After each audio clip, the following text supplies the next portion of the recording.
श्रावण महिन्यामध्ये श्री स्वामी समर्थांचे 9 गुरुवारचे व्रत कसे करायचे, पूजेची मांडणी कशी करायची, नियम काय आहेत आणि हे व्रत कोणी करू शकतं, तर या सगळ्या संदर्भात माहिती तुम्हाला आजच्या या व्हिडिओमध्ये मिळणार आहे. तर व्हिडिओ स्किप न करता व्हिडिओ पूर्णपणे पहा. नमस्कार सगळ्यांना, श्री स्वामी समर्थ. स्वागत आहे तुमचं MS10 माझे स्वामी या चॅनलवर. कशा आहात सर्व? मस्त ना? मस्तच राहा आणि स्वामींची सेवा करत राहा. स्वामींची सेवा म्हटलं की सगळ्यात आपल्याला आधी आठवतं की गुरुवारचे व्रत. 9 गुरुवारचे व्रत, 11 गुरुवारचे व्रत हे सगळ्यांना स्वामींची माहिती आहेत. किंबहुना स्वामींचे पारायण हे कमी लोकांना माहिती असतील, पण 9 गुरुवारचे आणि 11 गुरुवारचे व्रत हे सगळ्यांनाच माहिती असतात. कारण की या गुरुवारच्या व्रतांचा महिमाही तेवढाच मोठा आहे. लाखो भक्त भाविकांना या व्रताची अनुभूती आलेली आहे आणि त्यांच्या सगळ्या मनोकामना, इच्छा ज्या त्यांनी गुरुवार व्रताने केल्या होत्या, तर त्याची देखील पूर्तता त्यांना मिळालेली आहे.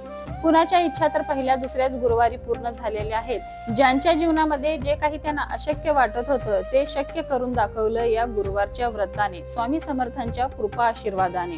तर हेच गुरुवारचे व्रत प्रत्येक जण हे श्रावण महिन्यात सुरुवात करतात. श्रावण महिन्यासारखा पवित्र महिना आपल्या या वर्षभरामध्ये कुठलाही नाही. तर या व्रताला कोणत्याही गुरुवारपासून सुरुवात करावी. हे व्रत क्रमाने 9 गुरुवार करायचे असतात. व्रत संकल्प हा फक्त पहिल्याच गुरुवारी करायचा असतो. संकल्पित व्रत झाल्यावर 9व्या गुरुवारी उद्यापन करायचे. हे व्रत कोणीही व्यक्ती, अबालवृद्ध, स्त्री पुरुष, पती पत्नी व कोणत्याही जाती धर्माची व्यक्ती सद्भावनेने करू शकते. व्रतकर्त्याने या दिवशी उपवास करावा, तो सायंकाळी सोडावा.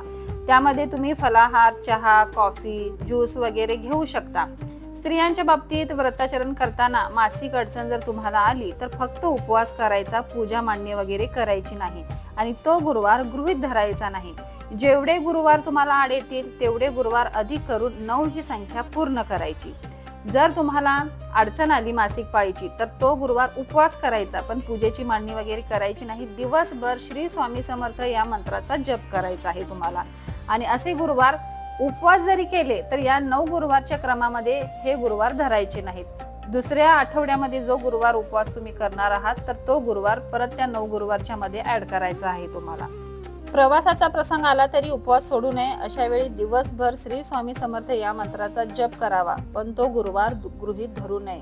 एक गुरुवार अधिक करावा. प्रवासाला कुठेही बाहेर गेला तर आपण कसं पूजा मांडणी करू शकत नाही. फक्त त्या दिवशी पण उपवास करायचा, पण तो गृहीत धरायचा नाही. आता आपण गुरुवार करत आहोत आणि 4थ्या-5व्या गुरुवारीच आपली इच्छा पूर्ण झाली तर मध्येच हे गुरुवार सोडायचे नाही.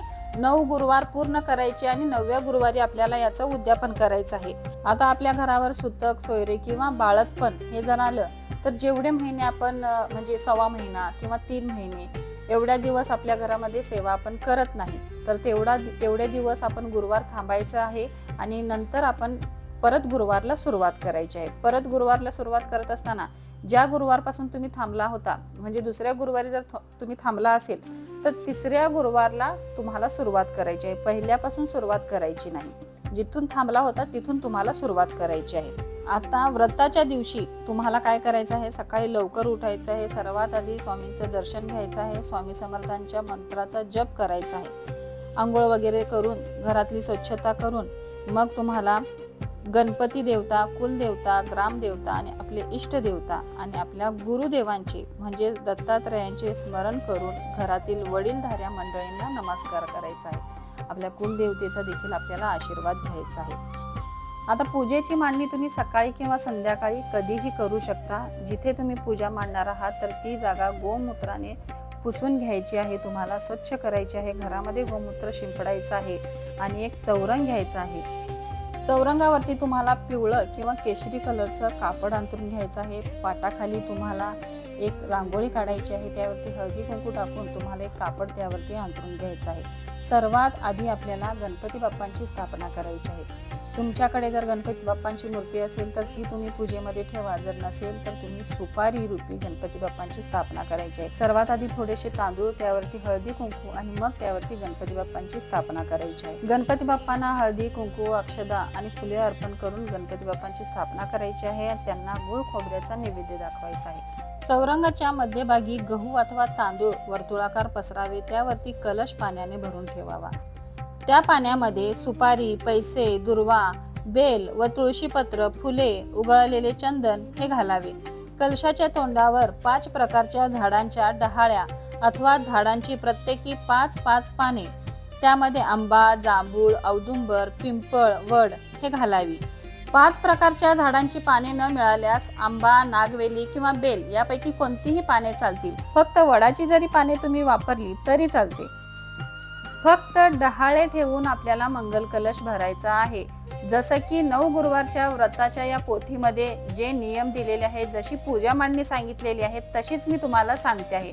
तर यामध्ये कलशावर नारळ स्थापन करण्यास काही सांगितलेले नाही आहे. यामध्ये जरी तुम्हाला इच्छा असेल कलशावरती नारळ स्थापन करायची तर तुम्ही कलशावरती नारळ ठेवू शकता. पण या कलशासाठी 5 प्रकारच्या झाडांचे 5 डहाळे हे महत्त्वाचे आहेत. त्यानंतर नारळ जो आपल्याला ठेवायचा आहे तो कलशाच्या डाव्या बाजूला एक नारळ आपल्याला ठेवायचा आहे आणि त्याचबरोबर कुलदेवतेच्या नावाने देखील एक नारळ ठेवायचा आहे. जसे की आपल्याला 2 नारळ ठेवायचे आहेत. यामध्ये मग तुम्ही कलशावर एक नारळ ठेवणार असाल तर कलशावर एक नारळ ठेवा आणि कुलदेवतेच्या नावाने एक नारळ तुम्ही ठेवू शकता. किंवा जर तुम्हाला एकच कुलदेवतेच्या नावाने नारळ ठेवायचा असेल तर एक देखील तुम्ही नारळ पूजेमध्ये ठेवू शकता. आता पूजेमध्ये आपल्याला घंटा आणि शंखाची देखील स्थापना करायची आहे. त्यांना देखील हळदी, कुंकू, फुले, अक्षता वाहून त्यांची देखील पूजा करायची आहे. या पूजेमध्ये आपल्याला तुपाचा दिवा लावायचा आहे. यानंतर प्रत्येकी 2 याप्रमाणे 5 वेळा नागवेलीची पाने ओळीने आपल्याला कलशासमोर मांडायची आहे. त्यावरती अक्षता, पैसे, खारीक, बदाम, सुपारी, हळकुंड असे प्रत्येकी एक याप्रमाणे ठेवायचे आहेत. 5 विडे तुम्हाला ठेवायचे आहेत. आता इथे मी तुम्हाला पूजा मांडणी करून दाखवते आहे, त्यामुळे एकच विड्यावरती मी त्या हळकुंड खारिकाची पुडी ठेवलेली आहे. पण तुम्हाला प्रत्येक पानावरती अशा प्रकारे तुम्हाला हे पूर्ण सगळी पुडी ठेवायची आहे.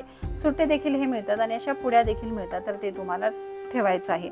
प्रत्येक पूजेमध्ये या सगळ्या वस्तू तुम्ही वापरू शकता. आता एकच वेळा पूजा केली, परत विसर्जन केलं आणि दुसऱ्या वस्तू आणल्या तर असं करू नका. या सगळ्या वस्तू परत पुढच्या गुरुवारी तुम्ही वापरू शकता. आता ही सगळी मांडणी झाल्यानंतर आपल्याला स्वामी महाराजांचा अभिषेक करायचा आहे. आता अभिषेक तुम्ही आधीही करू शकता किंवा ही पूजा मांडणी झाल्यानंतर देखील तुम्ही स्वामींचा अभिषेक करू शकता. स्वामींचा अभिषेक या दिवशी षोडशोपचार पद्धतीने करायचा आहे. सर्वात आधी स्वामींच्या पायावर पळीभर पाणी वाहायचं आहे. त्यानंतर दूध, दही, तूप, मध, साखर याने स्वामींना अभिषेक करायचा. चंदन आणि गंधाच्या पाण्याने देखील स्वामींचा अभिषेक करायचा आहे. यानंतर स्वामींना छान असं चंदन, अष्टगंध लावून, हिनात्तर लावून फुले अर्पण करायची आहे. पिवळी फुले अर्पण करा, तुळशीपत्र अर्पण करा, सोनचाफा स्वामींना अर्पण करा. छान अशी स्वामींची पूजेची मांडणी करायची आहे आणि त्यानंतर तुम्हाला संकल्प घ्यायचा आहे. संकल्पामध्ये तुम्ही हातामध्ये पाणी घ्यायचं आहे. त्यामध्ये थोडेसे तांदूळ, हळदी, कुंकू आणि एक फूल ठेवायचं आहे. आपल्या इष्ट देवतेचं नाव घ्यायचं आहे, कुलदेवतेचं नाव घ्यायचं आहे आणि सर्वात प्रथम गणपती बाप्पांचं नाव घेऊन आपल्या मनातली इच्छा सांगायची आहे. आणि या गुरुवारच्या व्रतामध्ये कोणतीही अडचण, विघ्न येऊ नये अशी प्रार्थना करून तो संकल्प तुम्हाला सोडायचा आहे. एकदाच तुम्हाला संकल्प घ्यायचा असतो. तर संकल्प घेऊन झाल्यानंतर तुम्हाला या पोथीमध्ये काही अध्याय दिलेले आहेत, ते अध्याय तुम्हाला वाचायचे आहेत. जसे की 3 अध्याय आहेत या पोथीमध्ये, तर ते 3ही अध्याय तुम्हाला वाचायचे आहेत. एका बैठकीतच तुम्हाला याचं वाचन करायचं आहे.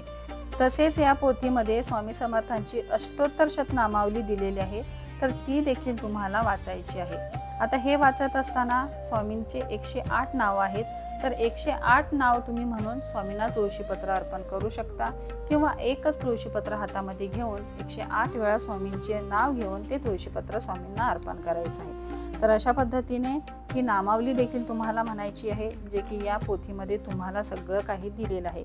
त्याचबरोबर यामध्ये तारक मंत्र देखील दिलेला आहे, तो तारक मंत्र तुम्हाला म्हणायचा आहे.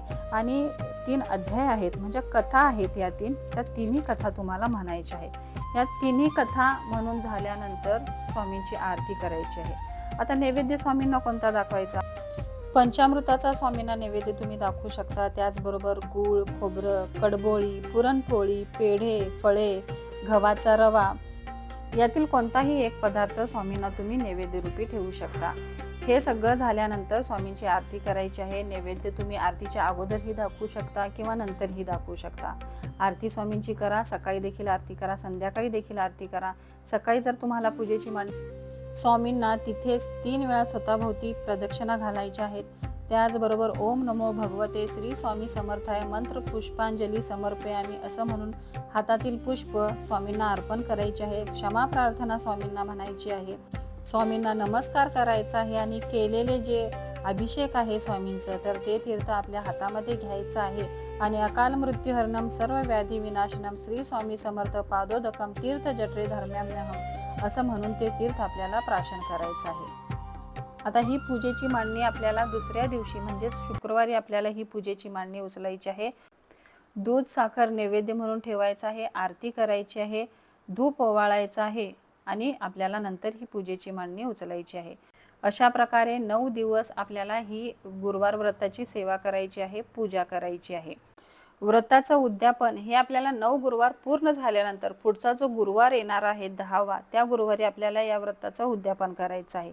व्रताच्या उद्यापनाच्या दिवशी तीर्थप्रसाद आपल्याला घरामध्ये करायचा आहे. काहीही तुम्ही करू शकता, शिरा करू शकता, पुरणपोळी करू शकता, तुमच्या यथाशक्तीने तुम्हाला जे आवडेल ते तुम्ही करू शकता. तुम्ही उद्यापनासाठी जोडप्यांना बसवू शकता, फक्त स्त्रियांना बसवू शकता. उद्यापनाच्या दिवशी 9 गुरुवारची एक पोथी आणि फळे आणि काही दक्षिणा तुमच्या यथाशक्तीने त्यांना तुम्ही ते दान म्हणून द्यायचे आहेत. तर अशा पद्धतीने हे 9 गुरुवारचे व्रत आणि पूजेची मांडणी आणि नियम तुम्हाला या व्हिडिओमध्ये सविस्तर कळाले असतील. तर येत्या गुरुवारपासूनच तुम्ही या व्रताची सुरुवात करू शकता.